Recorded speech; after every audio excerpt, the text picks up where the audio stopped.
Dalam Bapa dan Putra dan Roh Kudus. Amin. Allah Bapa di surga, kami mengucap syukur dan terima kasih bahwa kami boleh belajar dari Petrus dalam mengikuti Yesus. Kami harus belajar mengosongkan diri, menghampakan diri. Karena dengan demikian Tuhan bisa bekerja lebih melimpah dalam diri kita. Berkat Tuhan atas kami semua ya Bapa, demi Kristus Tuhan dan pengantara kami. Amin. Para saudara, menarik dalam bacaan Injil hari ini bagaimana Yesus memanggil para murid dengan menunjukkan ketidakberdayaan mereka. Dan ketika mereka sadar akan ketidakberdayaan dan kekosongan, Yesus menunjukkan untuk masuk lebih dalam. Kita ingat bagaimana Yesus yang setelah mengajar di kapal Petrus, lalu dia meminta kepada Petrus untuk menebarkan jala di tempat yang lebih dalam. Dan Petrus berkata, kami sudah sepanjang malam tidak mendapatkan satu ekor pun. Tapi karena perintahmu maka kami jalani.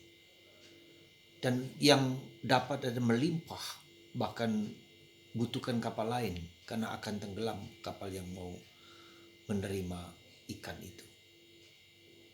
Di situ Petrus merasa sebagai orang berdosa yang tak layak mendapatkan anugerah mujizat itu, dan dia meminta Yesus untuk pergi. Tapi Yesus mengatakan, mulai sekarang engkau tidak lagi menjadi penjala ikan, tapi penjala manusia. Saudaraku terkasih dalam Kristus, beberapa hal yang mungkin dapat kita renungkan. Pertama, bahwa kita semua dipanggil untuk berbuah, untuk menghasilkan buah berlimpah. Ya. Dalam Yohanes bab 10 ayat 10 dikatakan, rahmat Allah berlimpah ruah. Dan itu kita bagikan kepada orang lain. Karena kita mendapatkan dengan gratis. Dan untuk itu maka kapal hidup kita, yaitu diri kita sendiri itu, harus menjadi tempat Yesus yang hadir di sini, di dalam diri kita. Dan itu sudah memang dengan sakramen baptis, sakramen krisma, sakramen ekaristi, Yesus sudah ada di dalam. Hanya poinnya adalah bagaimana kita mendengarkan suara Yesus yang memerintahkan kita untuk selalu lebih dalam. Dan yang menarik, perintah Yesus untuk lebih dalam berkaitan dengan karisma kita, dengan pekerjaan kita. Itu berarti ada dua hal. Kita harus lebih mendalami apa yang sedang menjadi profesiku, hidupku, diriku. Kita harus semakin dalam. Mencari cara-cara untuk semakin dalam, untuk memperkuat skill, kemampuan-kemampuan kita. Jadi menjadi profesional dalam tanda petik. Menjadi orang yang ahli di bidangnya sesuai dengan bakat yang Tuhan berikan kepadaku di tempat di mana memang aku dipanggil untuk. Entah saya sebagai pastor, sebagai menggeluti hidup keimamatan saya dan seterusnya. Dan yang kedua, menebarkan jalan yang lebih dalam itu simbol dari bahwa kita harus masuk ke dalam batin kita yang terdalam. Untuk masuk lebih dalam, tidak cukup di permukaan, tidak cukup di very-very, tidak cukup hanya di luaran, tapi di eksternal, batin. Nah, Santa Teresa menunjukkan ada 7 ruangan, dan 7 ke ruangan ketujuh itulah Yesus. Jadi kita masuk ke ruangan demi ruangan untuk sampai ke sana. Dan semakin masuk ke ruangan semakin mengosongkan diri. Jadi semakin masuk ke ruangan bukan lagi kosong.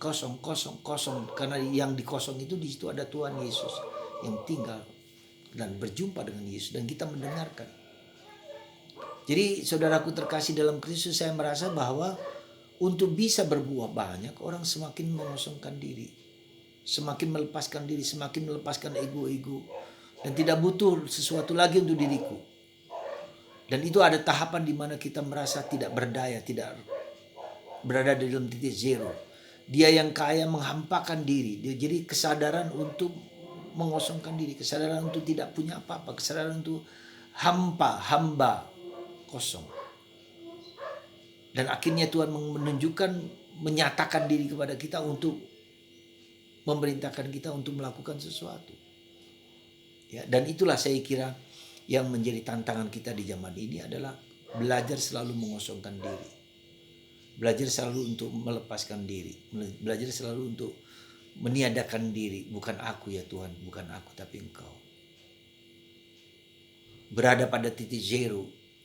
Dan itu entah kita sadari, kita maui, atau sesuatu yang terjadi dalam proses hidup kita. Mungkin karena kita sakit, mungkin karena kita lemah, mungkin kita tak berdaya secara ekonomi, secara apa. Setelah berjuang seperti Pak Paulus, kami telah berjuang semalam-malaman untuk pergi ke laut dan tidak mendapatkan apa-apa. Tentu saja dengan perjuangan, bukan sekedar kosong, tapi berjuangan mengalami kekosongan dan tidak dapat apa-apa. Lalu dia percaya pada kata-kata Yesus dan ini merupakan simbol dari perjalanan hidup kita. Mari kita mengosongkan diri, sadar bahwa di dalam diri kita tidak punya apa-apa. Kita hanya bersandar pada Yesus. Semoga Tuhan Yesus melimpahkan rahmat dan berkat kepada kita semua. Sehingga hidup kita menjadi tanda kelimpahan bagi orang lain. Karena kita menyandarkan diri kepada Yesus. I trust in you. Aku percaya padamu. Engkaulah harapanku, engkaulah andalanku. Tuhan mengasihi dan memberkati kita. Melimpahkan rahmat dan berkat bagi kita semua dalam nama Bapa dan Putra dan Roh Kudus. Amin. Bapa, Putra, dan Kudus. Amin. Bapa.